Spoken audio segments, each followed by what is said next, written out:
আমরা আমাদের নিজেদের ধান্দা নিয়ে ব্যস্ত। এই বাক্যটিকে এখন আমরা বাংলা থেকে ইংরেজিতে রূপান্তর করব। প্রথমে একটি বর্ণনামূলক বাক্যের সাধারণ যেই গঠন, subject plus verb plus object, এটি লিখে নিলাম। অবজেক্টটি কোনো কোনো বাক্যে থাকতেও পারে, আবার কোনো কোনো বাক্যে নাও থাকতে পারে। বাকি অংশগুলো লিখে ফুল স্টপ দিব। এবার আমরা আসি এই বাক্যের প্রথমে যেটি দরকার, সাবজেক্ট। এই বাক্যের সাবজেক্ট হচ্ছে আমরা লিখেছি উই।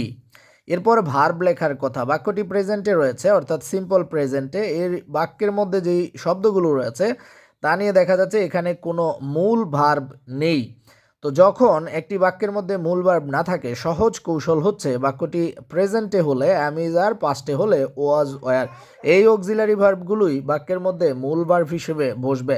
এখন আমরা বাক্যের মধ্যে মূল ভার্ব হিসেবে অ্যাম ইজ আর থেকে একটি নিয়ে আসব। সাবজেক্টের সাথে মিল রেখে আমরা এনেছি আর।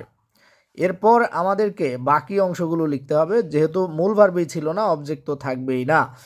এবার আমরা লিখব ব্যস্ত, মানে বিজি। উই আর বিজি, আমরা ব্যস্ত আমাদের নিজেদের ধান্দা নিয়ে। এখানে ধান্দা বলতে বোঝানো হয়েছে যে কাজ, ব্যবসা, ব্যস্ততা ইত্যাদি। এবার উইথ, তাহলে আমাদের নিজেদের ধান্দা নিয়ে ব্যস্ত, এই ক্ষেত্রে আমরা লিখব হচ্ছে উইথ আওয়ার ওন বিজনেস।